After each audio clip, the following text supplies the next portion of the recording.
നമസ്കാരം. 1200 ആണ്ടത്തെ കൊല്ലവർഷം 1200 ആണ്ടത്തെ വർഷഫലം. ഈ വർഷഫലത്തിൻ്റെ ഒരു പ്രത്യേകതയുണ്ട്.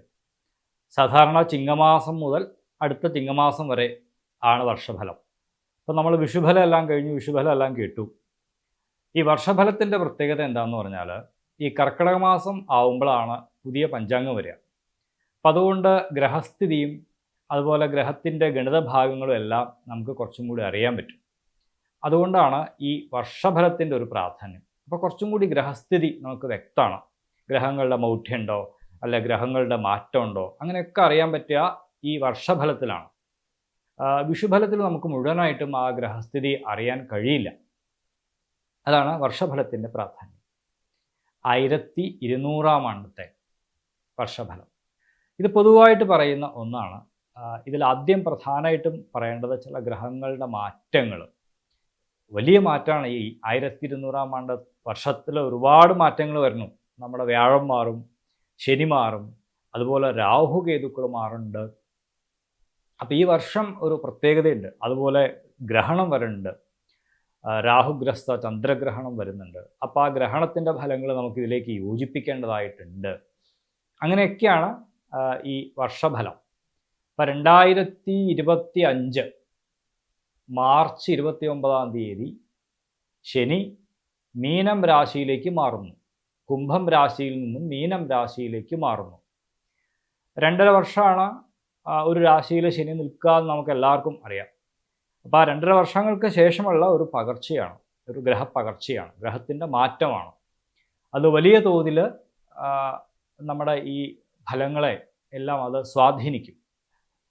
ഈ ഫലദാന ശേഷിയിൽ ഫലങ്ങളെ സ്വാധീനിക്കുന്ന വിഷയത്തിലെല്ലാം ശനിക്ക് വലിയ പ്രാധാന്യമുണ്ട്.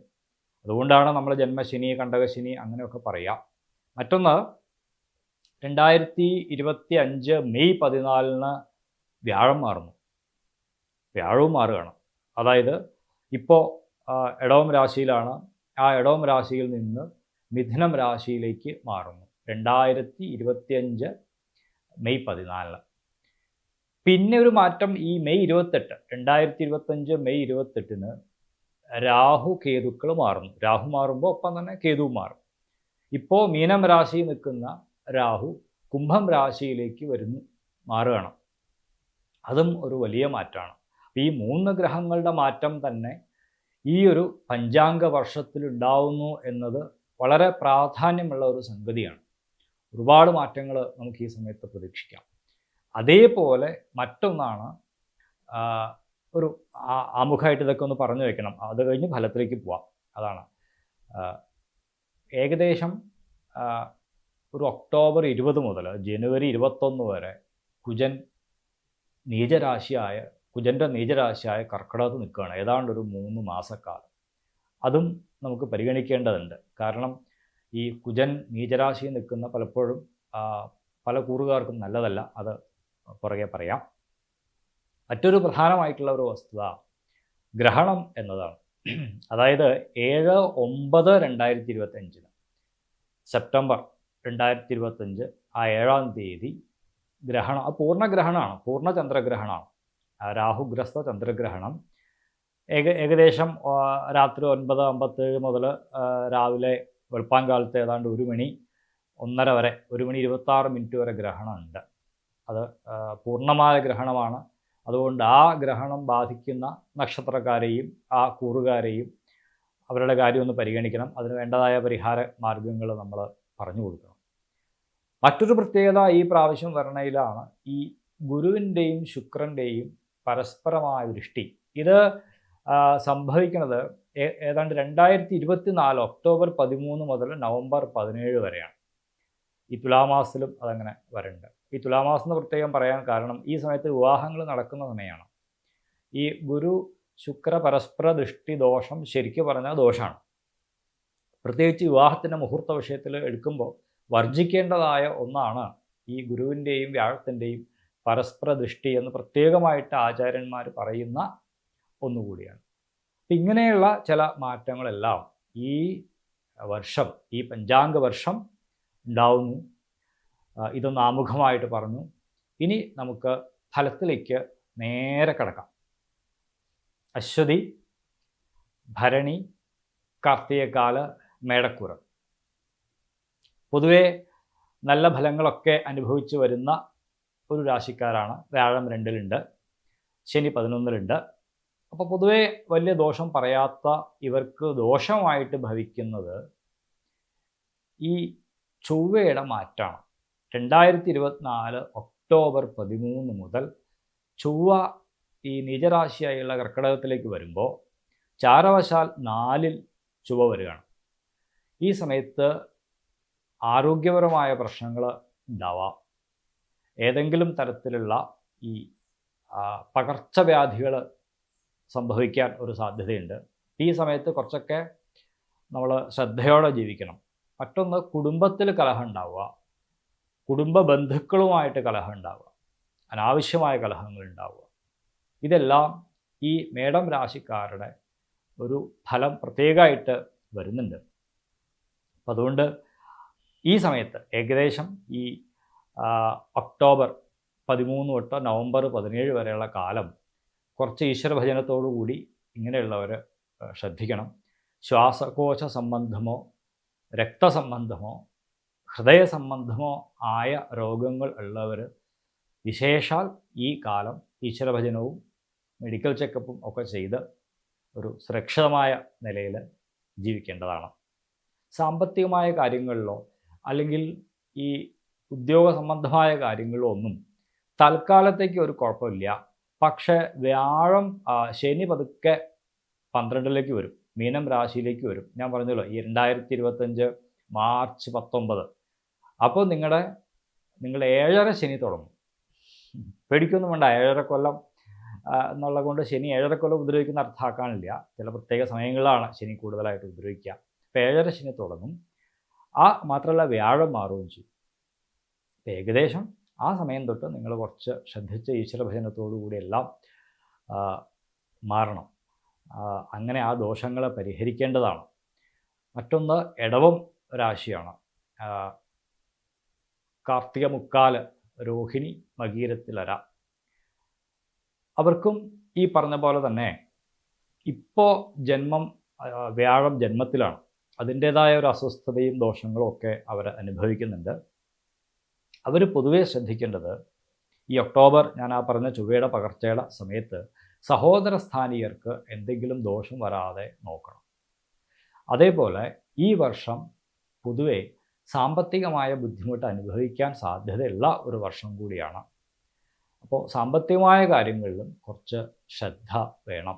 ആരോഗ്യപരമായി നോക്കിയാൽ വലിയ ബുദ്ധിമുട്ടോ കാര്യങ്ങളോ ഒന്നും കാണുന്നില്ല. പക്ഷേ ഈ രാഹുവിൻ്റെ പകർച്ച, രാഹുവിൻ്റെ മാറുന്ന സമയം 2025 മെയ് 28 ആ സമയം തൊട്ട് ഈ ജോലി സംബന്ധമായ വിഷയങ്ങളിൽ എന്തെങ്കിലും ബുദ്ധിമുട്ടുണ്ടാവാൻ സാധ്യതയുണ്ട്. അതും നിങ്ങൾ പ്രത്യേകമായിട്ടും ശ്രദ്ധിക്കണം. ഈ ഇടവക്കൂറുകാർ ഈ പലപ്പോഴും ഒരു ഗ്രഹം മാറുമ്പോൾ, ഇപ്പോൾ നമ്മൾക്കറിയാം ഗ്രഹം മാറുന്ന സമയത്ത് കുറച്ച് ആ രാശി നിൽക്കുന്ന ആൾക്കാർക്ക് കുറച്ചൊരു ദോഷമുണ്ടാവും. നമ്മൾ പറയില്ല, ഒരു ലോറി നമ്മുടെ സൈഡിൽ കൂടി പോയ ആ സ്ഥലം ഒന്ന് കുലുങ്ങുന്ന പോലെ ഗ്രഹം ഒന്ന് മാറുമ്പോൾ ഒരു ചെറിയ കുലുക്കം ഉണ്ടാവും ഈ രാശിക്കാർക്ക്. അത് പലപ്പോഴും ശ്രദ്ധിക്കേണ്ടതാണ്. അതുകൊണ്ട് വൈഷ്ണവമായിട്ടുള്ള ഉപാസന രീതി സ്വീകരിച്ചുകൊണ്ട് ഈ ദോഷത്തെ അവർ മറികടക്കേണ്ടതാണ്. പ്രത്യേകമായിട്ടും രാഹുവിന് എന്തെങ്കിലും കാര്യങ്ങളൊക്കെ ഈ 2025 മെയ്യോടുകൂടിയൊക്കെ ചെയ്ത് തുടങ്ങണം. അത് പ്രത്യേകമായിട്ടും ശ്രദ്ധിക്കണം. മറ്റൊന്ന്, മിഥുനം രാശിക്കാരാണ്. മകീരത്തിലര, തിരുവാതിര, പുണർദത്തിൽ മുക്കാൽ. ഈ രാശിക്കാർക്ക് ജന്മവ്യാഴം വരണു. ഈ ഗ്രഹത്തിൻ്റെ പകർച്ച കൊണ്ട് പറയുകയാണ്, അത് ദോഷമാണ്. അതേപോലെ തന്നെ കണ്ടകശനിയും വരുന്നു. പക്ഷേ ഇത് ഏകദേശം മാർച്ച് മാസം തൊട്ടുള്ള 2025 മാർച്ച് മാസം വരെ തൊട്ടാണ് ഈ സംഭവം വരിക. അത് പ്രത്യേകമായിട്ടും നിങ്ങൾ ഒന്ന് മനസ്സിരുത്തണം ആ സമയം. അല്ലാതെ വലിയ ദോഷങ്ങൾ ഈ മിഥുനം രാശിക്കാർക്ക് ഇപ്പോൾ ഇല്ല. ദോഷം ഉണ്ടെങ്കിലല്ലേ നമുക്ക് ദോഷം പറയേണ്ടതായ കാര്യമുള്ളൂ, അല്ലാതെ നമുക്ക് പറയേണ്ട ആവശ്യമില്ലല്ലോ. ഒക്ടോബർ തൊട്ട് വരുന്ന ആ ചൊവ്വ നീചമായിട്ട് വരുന്ന സമയം, ആ സമയത്ത് സാമ്പത്തികമായിട്ടുള്ള ബാധ്യതകൾ ഒരുപാട് വരാം. അനാവശ്യമായ ചിലവുകൾ ധാരാളം വരാം. എത്ര നമ്മൾ പണിയെടുത്താലും നമുക്ക് അതിനനുസരിച്ചുള്ളൊരു ഗുണം കിട്ടാതെ വരാം. ആ സമയങ്ങളിൽ തീർച്ചയായിട്ടും ഭദ്രകാളിയെയും സുബ്രഹ്മണ്യനെയും ഉപാസിക്കുക. ഈ കൂടെ ഒരു കാര്യം പറയട്ടെ, നമ്മൾ ഈ ഗ്രഹങ്ങളുടെ ദോഷം വരുമ്പോൾ നമ്മൾ ആ ഗ്രഹങ്ങൾക്ക് പറഞ്ഞിട്ടുള്ള ദേവതകളെ മാത്രമല്ല, ആ ഗ്രഹേശ്വരന്മാരെയും നമ്മൾ പൂജിക്കുന്നത് വളരെ വിശേഷമാണ്. ഇപ്പോൾ നവഗ്രഹ സ്തോത്രമുണ്ട്. ആ സ്തോത്രങ്ങളിലെ ഓരോ ഗ്രഹത്തിനും പറഞ്ഞിട്ടുള്ള ചെറിയ ചെറിയ ശ്ലോകങ്ങൾ ജപിക്കാം. ഇപ്പോൾ ചൊവ്വ ബുദ്ധിമുട്ടായി നിൽക്കുമ്പോൾ ചൊവ്വാഴ്ച വ്രതം എടുക്കാം. അങ്ങനെ എന്തെങ്കിലും, ഇപ്പോൾ പറയില്ലേ, ചുവന്ന പട്ടൊന്നും ധരിക്കാൻ പറ്റിയില്ലെങ്കിലും ഒരു ചുവന്ന കുങ്കുമക്കുറിയെങ്കിലും ആ ചൊവ്വ ഭഗവാനെ വിചാരിച്ചുകൊണ്ട് തൊടാം. അങ്ങനെയുള്ള കാര്യങ്ങളൊക്കെ വളരെ ചെറിയ ചെറിയ കാര്യങ്ങൾ നമുക്ക് ഈ ഗ്രഹത്തിന് പറഞ്ഞിട്ടുള്ളതായിട്ടുള്ള ശാന്തികർമ്മങ്ങളിലൂടെയും കൂടി നമുക്ക് ഈ വക ദോഷങ്ങൾ പരിഹരിക്കാൻ കഴിയും. മറ്റൊരു വീഡിയോയിൽ അത് പറയാം. ഗ്രഹങ്ങളിലെ ശാന്തികർമ്മങ്ങളും ആ ഗ്രഹങ്ങൾ പഴിച്ചു നിന്നാൽ ജപിക്കേണ്ട മന്ത്രങ്ങളെയും പറ്റി മറ്റൊരു വീഡിയോയിൽ പറയാം. ഇതൊരുപാട് നീണ്ടുപോകേണ്ട വീഡിയോ എന്ന് കരുതിയിട്ടാണ്. അപ്പോൾ മിഥുനം രാശിക്കാർ എങ്ങനെയാണ് സൂക്ഷിക്കേണ്ടത്?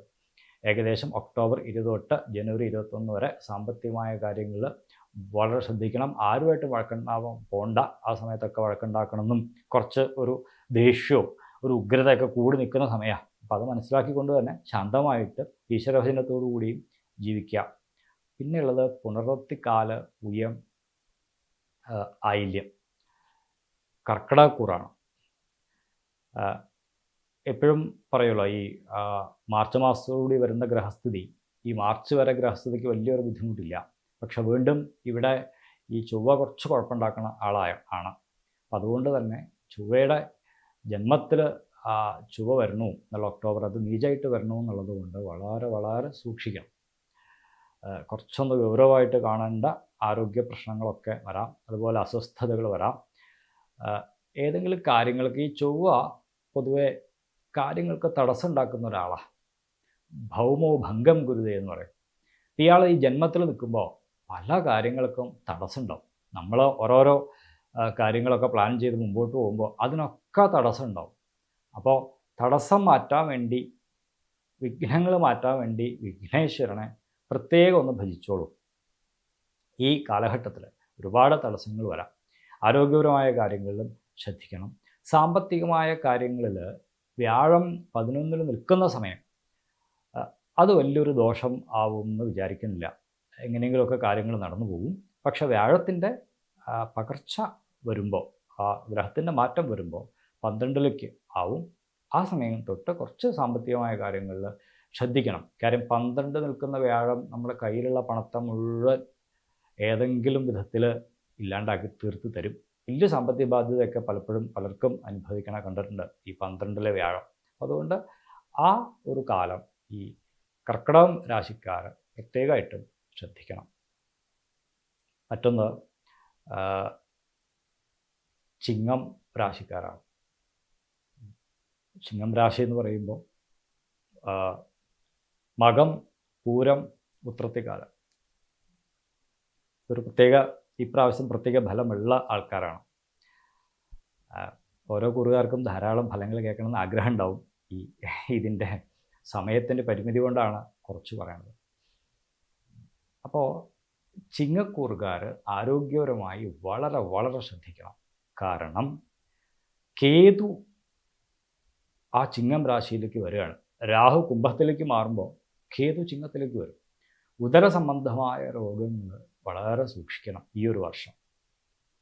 അത് കേവലം ഉദര സംബന്ധം മാത്രമല്ല, ഉദരം എന്നതുകൊണ്ട് ജ്യോതിഷം അർത്ഥമാക്കുക ഇപ്പോൾ നമ്മുടെ ഈ പാൻക്രിയാസോ അല്ലെങ്കിൽ ലിവറോ കിഡ്നിയോ ഇതൊക്കെ അതിൽ ബാധിക്കുന്ന വിഷയങ്ങളാണ്.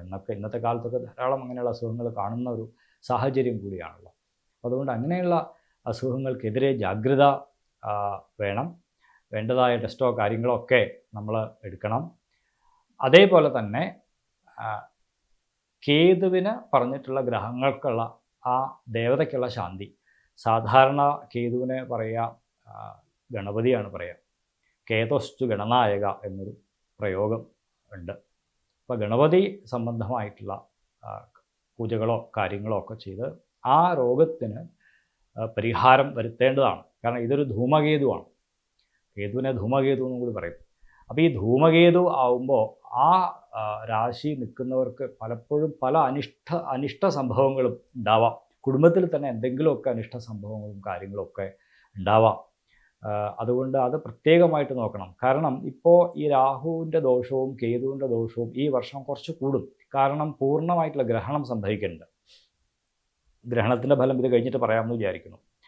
2-3 കൂറുകാർക്ക് അത് പ്രത്യേകം ശ്രദ്ധിക്കേണ്ടതുണ്ട്. അത് മുഴുവൻ പറഞ്ഞു കഴിഞ്ഞിട്ട് പറയാം. അപ്പോൾ അതിൽ ശ്രദ്ധിക്കേണ്ട ഒരു നക്ഷത്രക്കാരാണ് ഈ മകം, പൂരം, ഉത്രത്തിക്കാല നക്ഷത്രക്കാർ. കുറച്ചും കൂടി അങ്ങോട്ട് കഴിഞ്ഞ് കഴിഞ്ഞാൽ ഈ ശനി അഷ്ടമത്തിലേക്കും പോകും. ആ ശനിയുടെ മാറ്റം മീനം രാശിയിലേക്ക് ആകുമ്പോൾ അഷ്ടമത്തിലായല്ലോ. എന്തായാലും പേടിക്കേണ്ട, ഒരു സമാധാനം ഈശ്വരൻ എപ്പോഴും. ഗ്രഹങ്ങൾ അങ്ങനെയാണ്, ഒന്ന് ബാലൻസ് ചെയ്ത് തരും. 11ലേക്ക് വ്യാഴം വരും.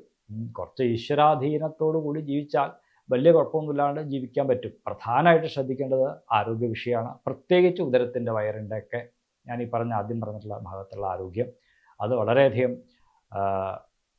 ശ്രദ്ധിക്കണം. വിദേശയാത്ര അങ്ങനെയുള്ള ആളുകൾ പ്രത്യേകം ശ്രദ്ധിക്കണം.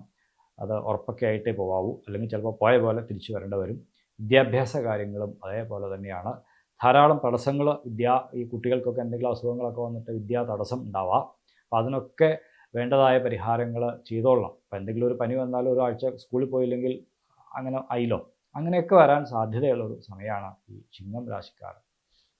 മറ്റത് കന്നി രാശി.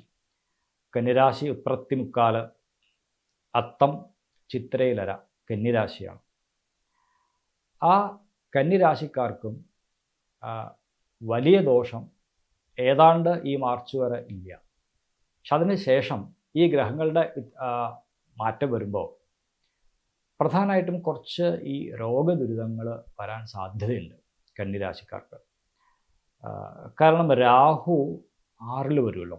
ഈ മെയ് 28 2025 രാഹു 6 വരികയാണ്. അത് കുറച്ച് ദോഷമാണ്. രോഗസ്ഥാനത്ത് രാഹു വരുമ്പോൾ വിഷജന്യമായ രോഗങ്ങൾ, ഈ എന്തെങ്കിലും തൊലിപ്പുറത്ത് വരുന്ന രോഗങ്ങൾ, സ്കിൻ ഡിസീസ്, അതേപോലെ തന്നെ ഉദര സംബന്ധമായ ഈ വിഷം വയറ്റിൽ ചെന്നിട്ടുള്ള എന്തെങ്കിലും കുഴപ്പമുണ്ടാകുന്ന രോഗങ്ങൾ, ഇത് വളരെ ശ്രദ്ധിക്കണം. ഇതിൽ പറയേണ്ട ഒരു കാര്യം, ഇപ്പോഴത്തെ ഭക്ഷണത്തിൽ വിഷം എന്ന് പറഞ്ഞാൽ ധാരാളം വിഷം ഈ ഹോട്ടൽ ഭക്ഷണത്തിലൂടെ നമ്മുടെ ശരീരത്തിലേക്ക് പ്രവേശിക്കാൻ ഒരു വിഷമമില്ല. പല പല കെമിക്കൽ സാധനങ്ങളുമാണല്ലോ ഇതിൻ്റെയൊക്കെ ഈ രുചിക്ക് വേണ്ടി ചേർക്കുക. അപ്പോൾ അങ്ങനെ വയറിലേക്ക് വരുന്ന ഈ വിഷങ്ങൾ അത് തലച്ചോറിനെ ബാധിക്കും. ഇംഗ്ലീഷിൽ ഗട്ട് ബ്രെയിൻ കണക്ഷൻ എന്ന് പറയും. അങ്ങനെ വന്നു കഴിഞ്ഞാൽ ഈ വല്ലാത്ത ടെൻഷൻ, സ്വഭാവത്തിന് വ്യത്യാസങ്ങൾ, ഒരു പരിഭ്രമങ്ങൾ, ഇതൊക്കെ ഈ രാശിക്കാർക്ക് വരാൻ സാധ്യതയുള്ളത് കൊണ്ട് എപ്പോഴും ഉദരത്തിൻ്റെ ശുദ്ധി സൂക്ഷിക്കുക. രോഗം വരുന്ന ഒരു വഴി ഉദരവും അതേപോലെ തന്നെ ഈ സ്കിൻ ഡിസീസുമാണ്. അത് പ്രത്യേകമായിട്ട് ശ്രദ്ധിക്കണം. പ്രത്യേകിച്ച് ഈ സ്ത്രീജനങ്ങൾ, കന്നിരാശിയാണല്ലോ, സ്ത്രീകളെ പറയുന്ന രാശിയും കൂടിയാണ്. ഈ കന്നിരാശിയുടെ 6 വരുമ്പോൾ സ്ത്രീജനങ്ങൾക്ക് കൂടുതലായിട്ടുള്ള എന്തെങ്കിലും ഈ സ്കിൻ ഡിസീസ് പോലുള്ള വിഷയങ്ങൾ വരാൻ സാധ്യതയുള്ളതുകൊണ്ട് പ്രത്യേകമായിട്ടത് സൂക്ഷിക്കണം. കുറച്ച് കഴിഞ്ഞാൽ ഈ മാർച്ച് മാസത്തിലെ മാറ്റത്തിൽ വരുമ്പോൾ ഈ ശനി കണ്ടകശനി ആയിട്ട് ആരംഭിക്കുന്നു. 7ാം ഭാവത്തിൽ നിൽക്കുന്ന, മീനത്തിൽ നിൽക്കുന്ന ശനി കണ്ടകശനിയാണ്. ആ കണ്ടകശനി ആരംഭിക്കുന്നു. 10ൽ വ്യാഴം വരണം. അതും ദോഷമാണ്. നമ്മൾ പറയും, ഒരു ഭാഷാ പ്രയോഗം തന്നെയുണ്ട്, കർമ്മത്തിൽ ഗുരു എന്നാൽ മർമ്മത്തിൽ പരു എന്ന് വെച്ചാൽ ഇരിക്കാനും വയ്യ, നിൽക്കാനും വയ്യ, കിടക്കാനും വയ്യ, മർമ്മത്തിൽ പരു എന്ന് വെച്ചാൽ വന്നു കഴിഞ്ഞാൽ അതുപോലത്തെ ഒരു അവസ്ഥ, വല്ലാത്തൊരു അസ്വസ്ഥത കന്നിരാശിക്കാർക്ക് വരാൻ സാധ്യതയുണ്ട്. ഈശ്വരഭജനം കൂടുതലായിട്ട് നടത്തേണ്ടതാണ്. വല്ലാത്തൊരു സന്നിഗ്ധഘട്ടത്തിലൂടെയാണ് കന്നിരാശിക്കാർ കടന്നു പോകുന്നത്. കൂടെ പറയട്ടെ, ഈ ഗ്രഹണം നടക്കുന്ന ആ കുംഭക്കൂറിൻ്റെ അഷ്ടമരാശിയാണ് ഈ കന്നിരാശി.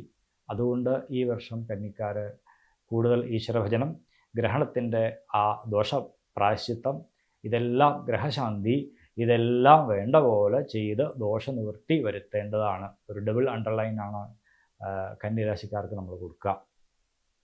കുറച്ച് കഴിയുമ്പോൾ ഈ പറഞ്ഞ പോലെ ഈ ഗ്രഹണത്തിൻ്റെ ദോഷം ഏറ്റവും അധികം ദോഷമായിട്ട് ബാധിക്കുന്ന കൂറുകാർ എന്ന് പറയണത് വെച്ചാൽ ഗ്രഹണം സാധാരണ വരുന്നത് 7/9/2025 അത് ഈ കുംഭക്കൂറും കന്നിക്കൂറുകാർക്കുമാണ് കുറച്ചധികം ദോഷം വരിക. അത് ശ്രദ്ധിക്കുക.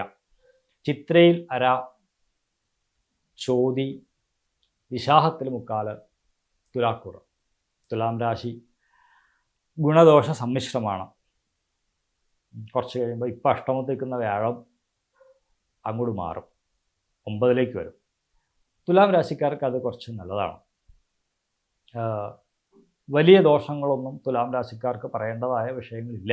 ശനി 6-ലായാലും അങ്ങനെയുള്ളൊരു ബുദ്ധിമുട്ട് 6-ൽ നിൽക്കുന്ന ശനി ഉണ്ടാക്കില്ല. ഇവിടെ കുഴപ്പമുണ്ടാക്കുന്ന ഒരു കാലം എന്ന് പറയുന്നത് ഈ ചൊവ്വ 10-ൽ നിൽക്കുന്ന, നീചസ്ഥനായിട്ട് ചൊവ്വ നിൽക്കുന്ന ആ കാലമാണ്. ഈ ഒക്ടോബർ 20 മുതൽ ജനുവരി 21 വരെ ഈ കുജൻ കർക്കിടക രാശിയിൽ നീചസ്ഥനായിട്ട് നിൽക്കുകയാണ്. ആ സമയത്ത് ഉദ്യോഗ സംബന്ധമായ ഒരുപാട് പ്രശ്നങ്ങൾ ഈ തുലാം രാശിക്കാർക്ക് ഉണ്ടാവാം. അതുകൊണ്ട് അത് വളരെയധികം ശ്രദ്ധിക്കണം. ഏതെങ്കിലും പ്രമോഷൻ കിട്ടാമെന്ന് വിചാരിച്ചിരിക്കുന്ന പ്രമോഷൻ കിട്ടാതെ വരിക. അതേപോലെ തന്നെയാണ് ഈ വിദേശ യാത്രകൾക്ക് തടസ്സം ഉണ്ടാവുക. എല്ലാം റെഡിയായി പക്ഷെ പോകാൻ പറ്റാണ്ട് വരിക. അപ്പോൾ അങ്ങനെയുള്ള തടസ്സങ്ങൾ, യാത്രകൾക്കുള്ള തടസ്സവും തുലാം രാശിക്കാർക്ക് ഒരു പ്രത്യേകമായിട്ടുള്ള ഫലമാണ്. കുംഭത്തിൽ രാഹു നിൽക്കുന്നതുകൊണ്ട് സന്താനങ്ങളെ കുറിച്ചുള്ള ദുഃഖങ്ങളും അല്ലെങ്കിൽ സന്താനങ്ങൾ ഹേതുവായിട്ടുള്ള ദുഃഖവും ഒക്കെ വരാം. അത് വളരെ ശ്രദ്ധിക്കണം. ഇതിൽ നമുക്ക് ജാതകം നോക്കിയാലേ പറയാൻ പറ്റുള്ളൂ. എന്നാലും പൊതുവേ പറയുകയാണ്, ഒരുപാട് മാനസികമായ അസ്വസ്ഥതകൾ, ഇപ്പോൾ ഡിപ്രഷൻ പോലുള്ള കാര്യങ്ങൾ അല്ലെങ്കിൽ അനുഭവിക്കുക, പൊതുവേ മനഃശക്തി ഇല്ലാണ്ട് ഉള്ളവർ, എല്ലാ കാര്യങ്ങളും വളരെ നെഗറ്റീവായിട്ട് ചിന്തിക്കുന്നവർ, അങ്ങനെ സ്വഭാവം നിങ്ങൾക്ക് ഈ തുലാം രാശിക്കാർക്ക് ഉണ്ടെങ്കിൽ ഞാൻ ഈ ആദ്യം പറഞ്ഞ ഈ ചിത്രയിൽ ചോതി ഈ വിശാഖത്ത് മുക്കാലം എന്നുള്ള ആ തുലാക്കൂറിലാണ് നിങ്ങളുടെ ജനനം. ഞാൻ ഈ മുൻപറഞ്ഞ നിങ്ങൾക്ക് ദോഷങ്ങളുണ്ട് എങ്കിൽ വളരെ സൂക്ഷിക്കണം. ഈ സമയത്ത് ആത്മഹത്യാവാസന പൊങ്ങി വരാൻ സാധ്യതയുള്ള സമയമാണ്. അപ്പോൾ അത് അങ്ങനെയൊക്കെ എന്തെങ്കിലും ഒരു വാസന വന്നാൽ മനസ്സിൽ കരുതിക്കോളൂ, ഇതെൻ്റെ രാഹുവാണ് ഈ കുഴപ്പം ഉണ്ടാക്കുന്നത്, രാഹു അവിടെ നിന്നോളൂ, ഞാൻ കുഴപ്പത്തിൽ വീഴില്ല എന്ന് നമ്മൾ സ്വയം മനസ്സിൽ അങ്ങോട്ട് ഉറപ്പിക്കുക. അങ്ങനെയാണ് ഈ സമയത്ത് അങ്ങനെയുള്ള വളരെ മോശമായിട്ടുള്ള വാസനകൾ നമുക്ക് വരാം. അതേപോലെ പോലീസ് കേസ് മുതലായ കാര്യങ്ങളൊക്കെ ഇതിൽ വന്നുപെടാം ഈ സമയത്ത്. അതുകൊണ്ട് എല്ലാവരും ആലോചിച്ച് വേണ്ട പോലെ കാര്യങ്ങൾ കാരണം എന്ന് വെച്ചാൽ ഈ കേസുകളും കൂടി വരാം. പോലീസ് കേസ് മാത്രമല്ല, കോടതി കേസുകളൊക്കെ വരാൻ സാധ്യതയുള്ളൊരു സമയം കൂടിയാണ്.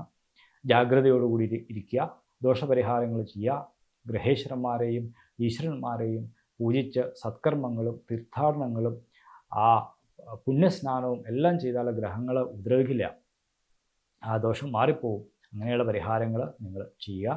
വിശാഖത്തിൽ കാല്, അനിഴം, തൃക്കേട്ട അവരാണ് വൃശ്ചികക്കൂറുകാർ. ശ്രദ്ധിക്കണം. 4-ൽ രാഹുണ്ട്, രാഹു വരാൻ പോണു. ശനി 5-ലേക്ക് ആവണു, വ്യാഴം അഷ്ടമത്തിലേക്ക് ആവാൻ പോണു. അപ്പോൾ കുറച്ച് ജാഗ്രതയോടുകൂടി ഇരിക്കേണ്ട ഒരു സമയമാണ്.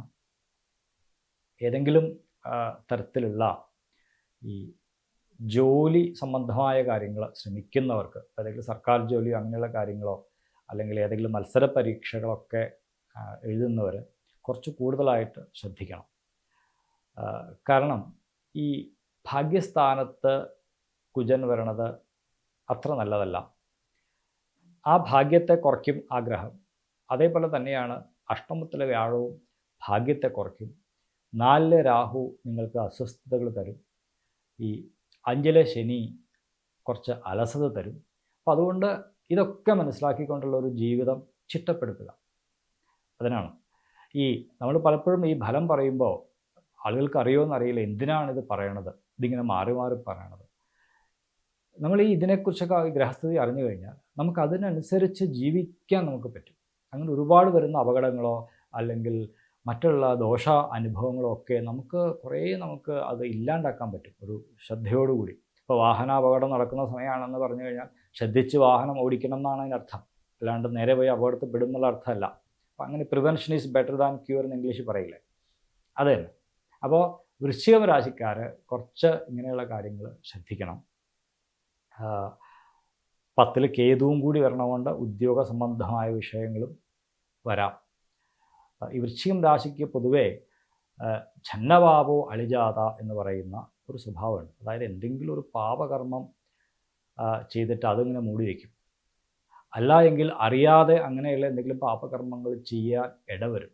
ഇത് വൃശ്ചികം രാശിക്കാരുടെ ഒരു പൊതുവെയുള്ളൊരു ഫലമാണ്. അപ്പോൾ ഈ സമയത്ത് ഈ വ്യാഴം അഷ്ടമത്തിലൊക്കെ നിൽക്കുന്ന സമയത്ത് ഇങ്ങനെയുള്ള പാപകർമ്മങ്ങളോ അല്ലെങ്കിൽ ഇങ്ങനെയുള്ള തെറ്റായ കാര്യങ്ങളോ ചെയ്യാൻ ഒരു വാസന ഉണ്ടാവും. അപ്പം അങ്ങനെയുള്ള കാര്യങ്ങൾ ചെയ്യരുത്. കാരണം അങ്ങനെയുള്ള കാര്യങ്ങൾ ഈ സമയത്ത് ചെയ്താൽ അതിൻ്റെ ദുരന്തഫലം ഇരട്ടിയായിട്ട് വരും, പെട്ടെന്ന് തന്നെ വരും. വ്യാഴാഷ്ടമത്തിലാണ്, 10 കേതുവുണ്ട്, 4 രാഹുണ്ട്, പാപഗ്രഹങ്ങളാൽ ഒന്നിങ്ങനെ വലയം ചെയ്തിരിക്കുകയാണ്. അപ്പം അതുകൊണ്ട് വൃശ്ചിക രാശിക്കാർ അങ്ങനെയുള്ള കാര്യങ്ങൾ സൂക്ഷിക്കണം. മറ്റൊന്ന്, അടുത്ത കൂറുകാർ മൂലം, പൂരാടം, ഉത്രാടത്തിക്കാല് അങ്ങനെ വലിയ കുഴപ്പമില്ലാത്തൊരു രാശിയാണ്. കാരണം കുറച്ച് കഴിയുമ്പോൾ വ്യാഴം 7ലേക്ക് വരും. ശനി ഇപ്പം 3ലാണ്. ശനി 4ലേക്ക് പോയാലും രാഹു 3ലേക്ക് വരണമുണ്ട്. ആ ദോഷത്തെ കുറച്ച് പരിഹരിക്കുന്ന ഒന്നാണ്. അതുകൊണ്ട് അത്ര ഭയപ്പെടേണ്ടതായ ഒരു വിഷയം ഇല്ല. ശ്രദ്ധിക്കേണ്ട ഒരു കാര്യം, ഈ ഒക്ടോബർ തൊട്ടുള്ള ഒക്ടോബർ 20 തൊട്ട് ജനുവരി 21 വരെയുള്ള സമയം ആ ചൊവ്വ നേരെ അഷ്ടമത്തിൽ നീചസ്ഥനായിട്ട് നിൽക്കുന്നു. അപ്പം അതുകൊണ്ട് അപകടങ്ങളോ അല്ലെങ്കിൽ കൈമുറിയുക, കാലുമുറിയുക, ഏതെങ്കിലും ഒരു മോളും താഴ്ത്തു വീഴുക, ഇങ്ങനെയുള്ള കാര്യങ്ങളൊക്കെ വളരെ ശ്രദ്ധിക്കണം. പ്രായമായവരൊക്കെയാണ് ഈ കൂറിൽപ്പെട്ടവരാണെങ്കിൽ ബാത്റൂമിലൊക്കെ വളരെ ശ്രദ്ധിക്കണം. തെന്നി വീഴാൻ സാധ്യതയുണ്ട്. തെന്നി വീണാൽ കയ്യോ കാലോ ഒടിയെന്നുള്ള കാര്യം ഉറപ്പാണ്, ഈ ചൊവ്വ അഷ്ടമത്തിൽ നിൽക്കണോണ്ടേ. അപ്പം അതൊക്കെ നമ്മൾ എപ്പോഴും ശ്രദ്ധിച്ച് പോവും. ഈ നക്ഷത്രം പൊതുവേ സാമ്പത്തികമായിട്ടുള്ളോ അല്ലെങ്കിൽ കർമ്മപരമായിട്ടോ ഒന്നും വലിയ ബുദ്ധിമുട്ട് വരില്ല. ഇപ്പോൾ ജീവിതത്തിലാണെങ്കിലും കുടുംബകലഹോ അങ്ങനെയുള്ള ഭാര്യാഭർത്തൃകലഹങ്ങളോ ഒന്നും വരാൻ സാധ്യതയില്ല ഈ ഗ്രഹസ്ഥിതി കൊണ്ട്. ധനുരാശിക്കാർക്ക് ഈ ഒരൊറ്റ കാര്യം മാത്രമേ ശ്രദ്ധിക്കേണ്ടതായിട്ടുള്ളൂ. തെന്നി വീഴരുത്, എവിടെയെങ്കിലും വീഴരുത്, അപകടം ഉണ്ടാവരുത്, അങ്ങനെയുള്ള കാര്യങ്ങൾ മാത്രം ഒന്ന് ശ്രദ്ധിക്കുക. പിന്നെ പൊതുവേ ഏതെങ്കിലും വലിയ വലിയ കാര്യങ്ങൾ ചെയ്യാൻ നിങ്ങൾക്ക് ആലോചിക്കാൻ പറ്റിയൊരു സമയമാണ്. ഈ മിഥുനത്തിലേക്ക് വ്യാഴം വരുന്ന ഈ പഞ്ചാംഗ വർഷം കുറച്ചും കൂടി ക്രിയേറ്റീവായിട്ട് പോസിറ്റീവായിട്ടൊക്കെ എന്തെങ്കിലും ആലോചിച്ച് എന്തെങ്കിലും വലിയ വലിയ കാര്യങ്ങൾ ചെയ്യാൻ കഴിയും. നിങ്ങളുടെ ജീവിതത്തിൽ ഒരു പുരോഗതി ഉണ്ടാവാൻ ആവശ്യമായിട്ടുള്ള ഒരു എഫേർട്ട്, ഒരു പ്രയത്നം നിങ്ങൾ ചെയ്തു കഴിഞ്ഞാൽ തീർച്ചയായിട്ടും അതിന് ഫലം കിട്ടുന്ന ഒരു സമയമാണ്. അതൊക്കെയാണ് ഈ ജ്യോതിഷത്തിന് ഗുണം. നമ്മൾ റൈറ്റ് ടൈം റൈറ്റ് ആക്ഷൻ എന്ന് പറയില്ലേ, നല്ല സമയത്ത് നമ്മൾ നന്നായിട്ട് പ്രയത്നിച്ചാൽ നമുക്ക് ഇരട്ടി ഫലം കിട്ടും. അങ്ങനെയാണ്. ദോഷ സമയത്ത് നമ്മൾ പ്രയത്നിക്കേണ്ടെന്നല്ല പറയാം, പ്രയത്നിക്കണം, പക്ഷെ ഫലം കുറച്ചധികം ഉണ്ടാകുമെന്ന് വരില്ല. പ്രയത്നിച്ചില്ലെങ്കിലോ ഒട്ടും ഫലം ഉണ്ടാവില്ല. അപ്പം അതുകൊണ്ടാണ്. അപ്പം അങ്ങനെ നോക്കുമ്പോൾ ഈ ധനുക്കൂറുകാർക്ക് കുറച്ചും കൂടി നല്ല സമയമാണ്. അത് ഏതെങ്കിലും കാര്യങ്ങൾക്കൊക്കെ തുടങ്ങാം. ആരോഗ്യപരമായ വിഷയത്തിലും വലിയ വലിയ ബുദ്ധിമുട്ടോ കാര്യങ്ങളോ ഇല്ല. വിദ്യാഭ്യാസ രംഗത്തോ പഠിക്കുന്ന കുട്ടികൾക്ക് അവർക്കൊന്നും അങ്ങനെയുള്ള ബുദ്ധിമുട്ടോ കാര്യങ്ങളോ ഒന്നും വരില്ല. ഏതെങ്കിലും എൻജിനീയറിങ് അങ്ങനെയുള്ളവർക്ക് വളരെ നല്ല സമയമാണ്. ഏതെങ്കിലും IITയിൽ നമ്മൾ പോകണമെന്നോ അല്ലെങ്കിൽ വലിയ വലിയ എൻജിനീയറിങ് അഡ്മിഷനൊക്കെ പ്രിപ്പയർ ചെയ്യുന്ന കുട്ടികളൊക്കെ ഉണ്ടെങ്കിൽ അവരൊക്കെ നന്നായിട്ട് പ്രിപ്പയർ ചെയ്ത് ഒക്കെ ഒന്ന് പഠിച്ചാൽ ഈ എൻജിനീയറിങ് അഡ്മിഷൻ കാര്യങ്ങളൊക്കെ അങ്ങനെയുള്ള മത്സര പരീക്ഷകളിൽ വളരെ വലിയ വിജയം നേടാൻ അവർക്ക് കഴിയും. അങ്ങനെ കുട്ടികളൊക്കെ നന്നായിട്ട് പഠിച്ച് നല്ല നിലയിലെത്തട്ടെ. അടുത്ത കൂറിലേക്ക് നമ്മൾ പോകണം. ഉത്രാടത്തി മുക്കാല് തിരുവോണം അവിട്ടത്തിലര. അവർക്കും അങ്ങനെ വലിയൊരു ദോഷം പറയേണ്ടതായ വിഷയം ഗ്രഹസ്ഥിതി കൊണ്ടില്ല ഇപ്പോൾ. പക്ഷേ അവർ ശ്രദ്ധിക്കേണ്ടത് ഈ കുംഭം രാശിയിൽ, കുംഭക്കൂറിൽ ചന്ദ്രഗ്രഹണം വരണമുണ്ട്. എപ്പോഴും ഗ്രഹണം വരുമ്പോൾ ആ ഗ്രഹണം വരുന്ന കൂറിലും അതിൻ്റെ 12ാമത്തെ കൂറിലും അതിൻ്റെ അഷ്ടമ രാശിയിലും നല്ല ദോഷം ഉണ്ടാവും. അപ്പോൾ ഇവർ ഈ 12ാമത്തെ കൂറിൽ വന്നു ഗ്രഹണം വരുന്ന ആ രാശിയിൽ. അപ്പോൾ അതുകൊണ്ട് ആ ഗ്രഹണത്തിൻ്റെ സംബന്ധമായ കാര്യങ്ങളിൽ ഗ്രഹണ പ്രായശ്ചിത്തം എന്നുള്ള പ്രായശ്ചിത്തം ചെയ്യണം. അത് ഏതെങ്കിലും ജ്യോത്സ്യനെയൊക്കെ കൊണ്ട് അതിൻ്റെ വേണ്ടതായ പ്രായശ്ചിത്തം ചെയ്യണം. ശംഖുദാനം ചെയ്യുക, വെള്ളിദാനം ചെയ്യുക, ദുർഗാ ഭഗവതിയെ ഭജിക്കുക, ശിവന് പാലഭിഷേകം ചെയ്യുക. ഇങ്ങനെയുള്ള കുറേ പരിഹാരങ്ങളുണ്ട്. ആ ഗ്രഹണ പറ്റുമെങ്കിൽ ഒരു മൃത്യുഞ്ജയഹോമം ചെയ്യുക. ഇങ്ങനെയുള്ളതൊക്കെ ഈ കൂറുകാർ ചെയ്യുന്നത് എപ്പോഴും നല്ലതായിരിക്കും. അല്ലാതെ പൊതുവേ അങ്ങനെയുള്ള വലിയൊരു വൈഷമ്യങ്ങൾ വരാൻ ഇല്ല. പൊതുവേ ഒരു അനുകൂലമായ ഗ്രഹസ്ഥിതിയാണ്. 2ൽ രാഹുവും 3ൽ ശനിയും വരും. 6ലെ ഗുരു അങ്ങനെ ഉപദ്രവിക്കാറില്ല. അതുകൊണ്ട് അങ്ങനെ ദോഷമില്ല. നമ്മൾ ഈ ചാരവശാൽ ഉള്ള ഫലം ജാതകത്തിലോ പ്രശ്നത്തിലോ ഉള്ള ഫലത്തിൽ നിന്ന് കുറച്ച് വ്യത്യസ്തമാണ്. അപ്പോൾ 6ലെ ഗുരു അങ്ങനെ ഉപദ്രവിക്കും എന്ന് വിചാരിക്കേണ്ട. അപ്പോൾ അഷ്ടമത്തിലെ വ്യാഴോ 12ലെ വ്യാഴോ 3ലെ വ്യാഴത്തെ പോലെ ഈ 6ലെ വ്യാഴം ഉപദ്രവിക്കില്ല. അതുകൊണ്ട് പൊതുവേ ഈ ഗ്രഹണത്തിൻ്റെ ഒരു പ്രായശ്ചിത്തം ചെയ്തു കഴിഞ്ഞാൽ വളരെ നല്ലൊരു വർഷമായിക്കൊണ്ട് തന്നെ നിങ്ങൾക്ക് മുമ്പോട്ട് പോകാൻ കഴിയും. ദോഷ വിഷയങ്ങളൊന്നും ഇല്ല.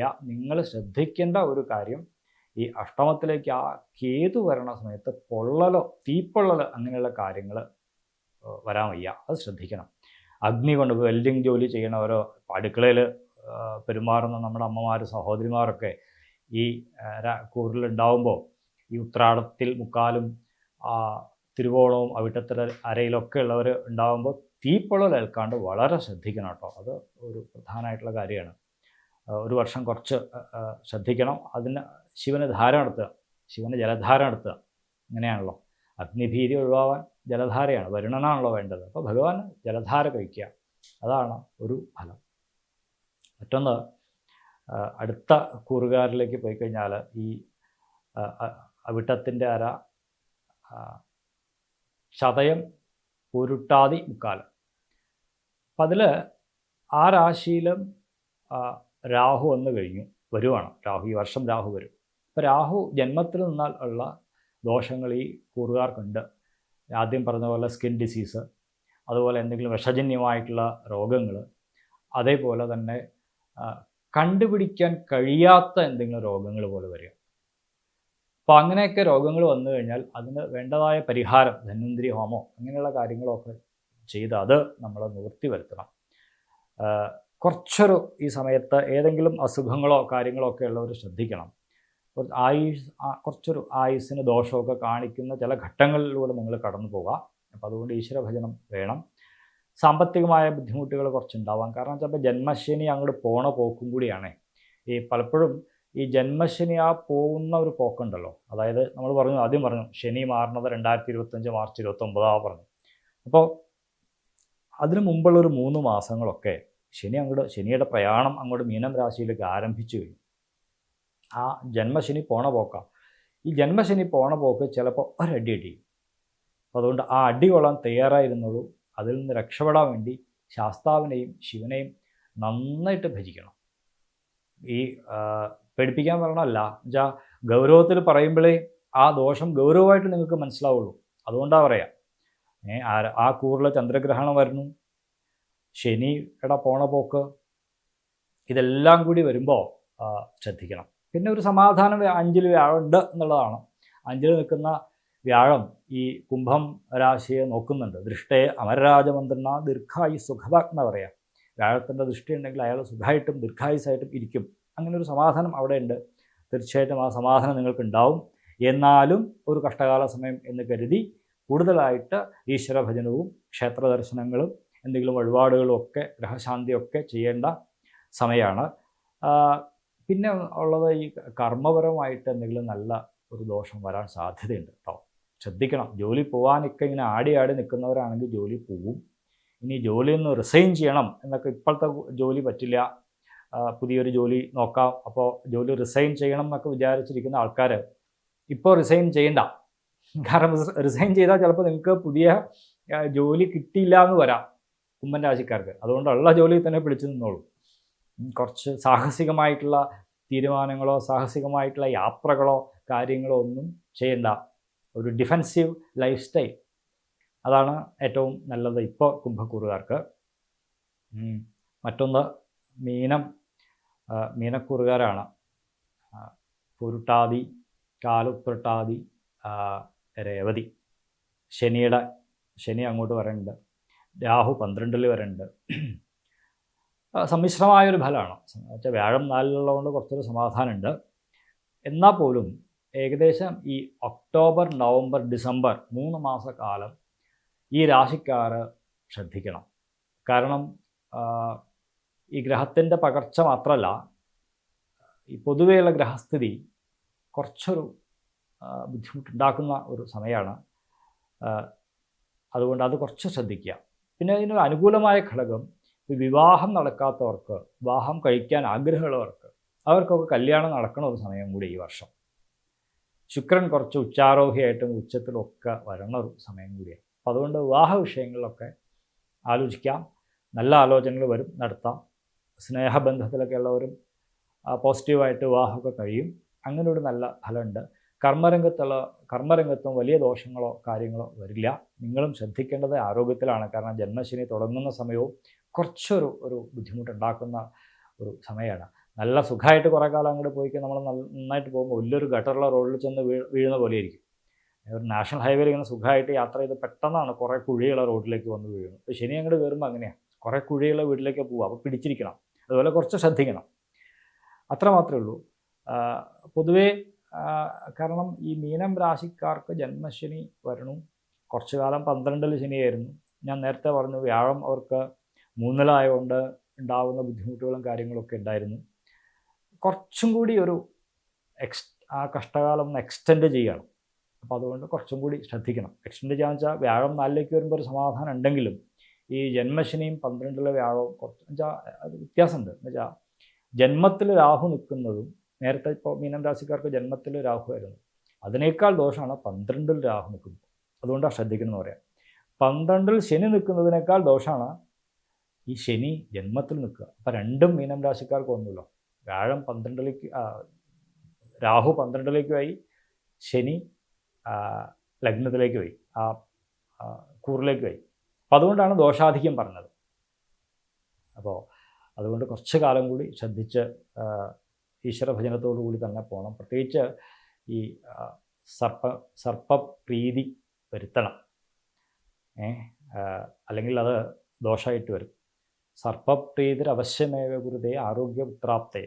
ആരോഗ്യത്തിനും സന്താനങ്ങൾക്കൊക്കെ സർപ്പത്തിൻ്റെ പ്രീതി വളരെ ആവശ്യമാണ് എന്നാണ് പറയുക. അപ്പം അതുകൊണ്ട് ആ രാഹു 12 നിൽക്കുമ്പോൾ സർപ്പപ്രീതി വരുത്തണം. അതേപോലെ ശനി കൂറിൽ നിൽക്കുമ്പോൾ ശാസ്താവിനെ പ്രീതിപ്പെടുത്തണം, ശിവനെ പ്രീതിപ്പെടുത്തണം. പ്രത്യേകമായിട്ടും ശ്രദ്ധിക്കേണ്ട ഒരു കാര്യം, കാലിന് മുടന്ത് വരരുത്. ഈ നക്ഷത്രക്കാർക്ക് കാലിന് എന്തെങ്കിലും അസുഖം വരാൻ സാധ്യതയുണ്ട്. ഈ പൊരുട്ടാതി, ഈ ഉത്രട്ടാതി, ആ രേവതി, ആ നക്ഷത്രക്കാർക്ക്, ഈ മീനക്കൂറുകാർക്ക് പാദത്തിന്, അപ്പോൾ പഴയ ഈ ഒരു ഇത് തന്നെയുണ്ട്, പങ്കുർ മീനെ എന്ന് പറയും. ശനി മീനത്തിൽ നിന്ന പങ്കുത്വം മുടന്ത് വരുന്ന പറയാം. അങ്ങനെ വരാം. അപ്പോൾ കാലിന് എന്തെങ്കിലും സംഭവിക്കാമല്ലോ. ഈ വല്ല ഡയബറ്റീസൊക്കെ ഉള്ളവർ അവരുടെ കാലിൻ്റെ ആരോഗ്യമൊക്കെ വളരെ ശ്രദ്ധിക്കണം. സ്ത്രീകളാണെങ്കിൽ വെരിക്കോസ് വെയിനൊക്കെ ഉള്ളവരൊക്കെ ഈ സമയത്ത് വളരെ ശ്രദ്ധിക്കേണ്ട ഒരു സമയമാണ്. വേണ്ടതായ മെഡിക്കേഷൻ എടുക്കണം, അതിനുള്ള ആ ഗ്രഹത്തിൻ്റെ ശാന്തി വരുത്തണം. ഇതൊക്കെയാണ് പൊതുവേ ഒരു ഗ്രഹസ്ഥിതിയിലൊരു ഫലമായിട്ട് പറഞ്ഞത്. ഇതിൽ ഒരുപാടിങ്ങനെ വല്ലാണ്ട് പോകുന്നില്ല, ഒരു സമയത്തിൻ്റെ പരിമിതി ഉണ്ടല്ലോ. അതിലൊരു കാര്യം ശ്രദ്ധിക്കേണ്ടത്, ഈ കുംഭക്കൂറുകാർ ആ ഗ്രഹണത്തിൻ്റെ ഫലമാണ്. ഗ്രഹണം ഇപ്പോൾ 2025-ലാണ് വരണത്, അതുകൊണ്ട് ഇപ്പോഴേ പേടിക്കണ്ട. എന്നാൽ പോലും ഈ പഞ്ചാംഗ വർഷത്തിൽ വരുന്ന ഒരു ഗ്രഹണമായതുകൊണ്ട് ആ കുംഭക്കൂറുകാരും കന്നിക്കൂറുകാരും വളരെ ഒന്ന് ശ്രദ്ധിക്കണം. അതേപോലെ മകരക്കൂറുകാർ 12-ലാണല്ലോ വരിക, ഈ നക്ഷത്രങ്ങളിലുള്ളവർ. അപ്പോൾ ഒന്നുകൂടി പറയുകയാണെങ്കിൽ ഈ അവിട്ടം, ചതയം, അതേപോലെ തന്നെ ഈ ഉത്രാടം, തിരുവോണം, അവിട്ടം, ചതയം, ഈ നക്ഷത്രക്കാർ, ഉത്രം, അത്തം, ചിത്തിര, കന്നിക്കൂറുകാർ, ഇവരൊക്കെ ഗ്രഹണത്തിൻ്റെ ആ പ്രായശ്ചിത്തം ചെയ്തുകൊണ്ട് അതിൻ്റെ ദോഷപരിഹാരം വരുത്തണം. ഗ്രഹസ്ഥിതിയും ഗ്രഹണവും എല്ലാം കൂടി വരുമ്പോൾ ഒരു ഡബിൾ അലേർട്ട്, വല്ലാത്ത ജാഗ്രത, ഇരട്ടി ജാഗ്രത വേണ്ട സമയമാണ്. അങ്ങനെയാണ് ഇപ്പോഴത്തെ ഈ വർഷത്തെ പഞ്ചാംഗത്തിൻ്റെ പഞ്ചാംഗ വർഷത്തിൻ്റെ ഫലം. ഗ്രഹങ്ങളൊക്കെ മാറുന്നു എന്ന പ്രത്യേകത ഉണ്ട്. അതിനനുസരിച്ച് ലോകത്തിലും വ്യതിയാനങ്ങൾ വരാം. തീർച്ചയായിട്ടും കുറച്ചൊക്കെ സമാധാനമുള്ള വർഷങ്ങളായിരുന്നു എങ്കിൽ ഒരുപക്ഷെ വരും വർഷങ്ങളിൽ കുറച്ചും കൂടി സാമ്പത്തിക രംഗത്തെ ഒരു സ്ഥിരതയില്ലായ്മ, അതേപോലെ തന്നെ കൂടുതൽ യുദ്ധങ്ങളോ അല്ലെങ്കിൽ മറ്റുള്ള പ്രകൃതിക്ഷോഭങ്ങളോ ഒക്കെ സംഭവിക്കാവുന്ന ഒരു കാലമാണ്. അതുപോലെ കൃഷി നാശം ധാരാളം സംഭവിക്കാവുന്ന കാലമാണ്. ഇതൊക്കെ പറയുന്നത് അതിനൊക്കെ വേണ്ടതായ പ്രിക്കോഷൻസ്, അതൊക്കെ വേണ്ടതായ ക്രമീകരണങ്ങൾ ഏർപ്പെടുത്തിക്കൊണ്ട് നമ്മൾ അതിനെ അതിജീവിക്കണം. ഭക്ഷ്യരംഗത്തൊക്കെ എന്തെങ്കിലും, ഇപ്പോൾ ഭക്ഷ്യധാന്യങ്ങളൊക്കെ ധാരാളം സ്റ്റോക്കുള്ള സമയമാണ്, അത് അറിയാണ്ടല്ല പറയാം. എന്നാൽ പോലും ഭക്ഷണത്തിന് ക്ഷാമം വരാനൊക്കെയുള്ള സാധ്യതകളുള്ള ഒരു വർഷം കൂടിയാണ്. അപ്പോൾ അതുകൊണ്ട് ഒരു ഗുണദോഷ സമ്മിശ്രമായ ഫലം ഒന്ന് ഓടിച്ചു പറഞ്ഞു. ഇതൊരു കേവലം പ്രാഥമികമായ ഫലം മാത്രമാണ്. ജ്യോതിഷത്തിൻ്റെ ഫലപ്രവചനത്തിന് അനവധി ഘടകങ്ങൾ ആവശ്യമാണ്. ഇത് പൊതുവായി പറയുന്നു എന്ന് മാത്രമേ ഉള്ളൂ. ഇപ്പോൾ ഉദാഹരണമായിട്ട് വ്യാഴം 22-ാം ദ്രേക്കാണാധിപനാണ് നിങ്ങളുടെ ജാതകത്തിലെങ്കിൽ ഈ വ്യാഴം നല്ല ഫലത്തെ തരില്ല. അത് നിങ്ങളുടെ ജാതകം നോക്കിയാലേ മനസ്സിലാവുള്ളൂ. അല്ലെങ്കിൽ ഇപ്പോൾ ഈ വ്യാഴം ഗുളികഭവനാധിപനാണ്, അല്ലെങ്കിൽ ശനി ഗുളികഭവനാധിപനാണ് എങ്കിൽ ശനി നിങ്ങൾക്ക് കൂടുതൽ ദോഷത്തെ ചെയ്യും, ഈ വ്യാഴം കുറച്ച് ഗുണത്തെ ചെയ്യുള്ളൂ. അങ്ങനെ നമ്മുടെ ജാതകം അനുസരിച്ചും കൂടിയാണ് ഇതിൻ്റെ ഫലങ്ങൾ. ഇപ്പോൾ അഷ്ടമാധിപനാണ് വ്യാഴം അല്ലെങ്കിൽ അഷ്ടമാധിപനാണ് ശനി എങ്കിൽ കൂടുതൽ ദോഷ ഫലത്തെ തരും. ഇപ്പോൾ ഭാഗ്യാധിപനാണ് വ്യാഴം എങ്കിൽ അഷ്ടമത്തിൽ പോയാലും അത്ര ഉപദ്രവിക്കില്ല. ഇങ്ങനെ കുറേ വിഷയങ്ങൾ ഇതിനകത്തുണ്ട്. അതെല്ലാം മനസ്സിൽ വെച്ചുകൊണ്ടും അറിഞ്ഞുകൊണ്ടുമാണ് ഈ ഫലം പറയേണ്ടത്. ഒരു ചെറിയ വീഡിയോയിൽ ഇത്രയൊക്കെ പറ്റുള്ളൂ. നമുക്ക് തീർച്ചയായിട്ടും ഇങ്ങനെയുള്ള ഫലങ്ങൾ, അത് വിഷുഫലമായിക്കോട്ടെ, ഈ പഞ്ചാംഗവർഷ ഫലങ്ങളായിക്കോട്ടെ, മാസഫലങ്ങളായിക്കോട്ടെ, എല്ലാം തന്നെ നിങ്ങളുടെ ജീവിതത്തെ ക്രമപ്പെടുത്താനും പല അപകടങ്ങളിൽ നിന്നൊക്കെ രക്ഷപ്പെടാനൊക്കെ നിങ്ങൾക്ക് സഹായമാവും. അങ്ങനെ സഹായം ആവണം എന്ന സതുദ്ദേശത്തോടു കൂടിയാണ് ഇത്രയൊക്കെ പറയുന്നത്. നമസ്കാരം.